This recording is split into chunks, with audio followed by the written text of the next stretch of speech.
നമസ്കാരം, മലയാളി വാർത്തയിലേക്ക് സ്വാഗതം. ഒരു കൗതുകം കൊണ്ട് പോയതാ സാറേ എന്ന് പറഞ്ഞ് പിടിച്ചു നിൽക്കാൻ ശ്രമിച്ചെങ്കിലും അതൊന്നും നടപ്പിലായില്ല. ഗുണ്ടാ നേതാക്കളുടെ വിരുന്നിൽ പങ്കെടുത്ത ഡിവൈഎസ്പിക്ക് സസ്പെൻഷൻ. കുപ്രസിദ്ധ ഗുണ്ട തമ്മനം ഫൈസലിന്റെ വിരുന്ന് സൽക്കാരത്തിൽ പങ്കെടുത്ത ആലപ്പുഴ ക്രൈംബ്രാഞ്ച് ഡിവൈഎസ്പി MG സാബുവിനെ സസ്പെൻഡ് ചെയ്തു. പോലീസ് മേധാവിക്ക് മുഖ്യമന്ത്രി നൽകിയ നിർദ്ദേശത്തെ തുടർന്നാണ് നടപടി. വിരുന്നിൽ പങ്കെടുത്ത മറ്റു 3 പോലീസുകാരെ നേരത്തെ സസ്പെൻഡ് ചെയ്തിരുന്നു.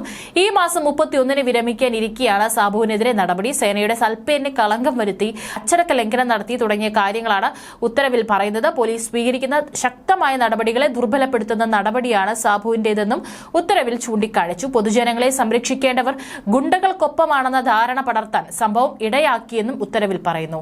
പുളിയനത്തെ ഫൈസലിന്റെ വീട്ടിൽ ഓപ്പറേഷൻ ആഗിന്റെ ഭാഗമായി നടത്തിയ പരിശോധനയിലാണ് ഡിവൈഎസ്പിയും പോലീസുകാരും കുടുങ്ങിയത്. ഗൂഡല്ലൂർ യാത്ര കഴിഞ്ഞ് മടങ്ങും വഴിയാണ് ഉദ്യോഗസ്ഥർ ഫൈസലിന്റെ വീട്ടിലെത്തിയത്.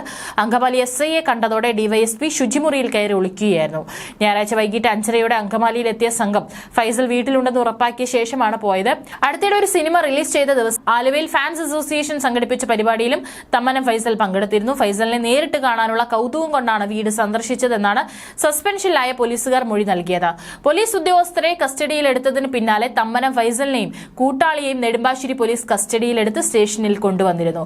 പോലീസ് ഉദ്യോഗസ്ഥരെ കസ്റ്റഡിയിലെടുത്തതിന് തുടർന്ന് എന്തെങ്കിലും അക്രമ സംഭവങ്ങൾ ഉണ്ടാകാതിരിക്കാനായിരുന്നു ഈ നടപടി. തുടർന്ന് ഇരുവരെയും വിട്ടയച്ചു. തന്റെ വീട്ടിൽ ആരും വന്നിട്ടില്ലെന്നാണ് ഫൈസലിന്റെ പ്രതികരണം. കൂട്ടുകാർ മാത്രമാണ് വീട്ടിലുണ്ടായിരുന്നതെന്ന് ഫൈസൽ പറയുന്നു. മുൻപും ആരോപണം നേരിട്ടയാളാണ് ഡിവൈഎസ്പി എന്നാണ് വിവരം. കരുനാഗപ്പള്ളിയിലെ ലഹരിക്കടത്ത് കേസിലും ആലപ്പുഴയിലെ CPM നേതാവിനെ വെള്ളപൂശുന്ന റിപ്പോർട്ട് തയ്യാറാക്കിയത് ചർച്ചയായിരുന്നു. ഡിവൈഎസ്പി MG സാബുവിനൊപ്പം ആലപ്പുഴ ജില്ലാ ഹെഡ്ക്വാർട്ടേഴ്സിലെ പോലീസ് ഡ്രൈവർമാരായ Aneesh, Jolimon, vigilance civil police officer Deepak എന്നിവരാണ് ഗുണ്ടയുടെ വീട്ടിലെത്തിയത്. സംഭവം വിവാദമായ ഡിവൈഎസ്പിയും 3 പോലീസുകാരും എത്തിയെന്ന കാര്യം ഉറപ്പിച്ച് മധ്യമേഖല DIGക്ക് Ernakulam rural SP doctor Vaibhav Saxena report നൽകി. ഇതിന് പിന്നാലെയാണ് സസ്പെൻഷനും എത്തിയത്. ഗുണ്ടകളെ പിടികൂടാൻ പോലീസ് നടത്തുന്ന ഓപ്പറേഷൻ ആഗ് പരിശോധനയുടെ ഭാഗമായി വൈകിട്ട് 6-നാണ് അങ്കമാലി പ്രിൻസിപ്പൽ SI റോയും സംഘവും ഫൈസലിന്റെ വീട്ടിലെത്തിയത്. ഡിവൈഎസ്പിയുടെ യാത്രയയപ്പിനുള്ള ഒരുക്കങ്ങൾക്കായി ആലപ്പുഴയിലെ സ്റ്റേഷൻ പരിസരത്തിട്ട പന്തൽ വിവാദങ്ങളുടെ പശ്ചാത്തലത്തിൽ പോലീസ് പൊളിച്ചു നീക്കി.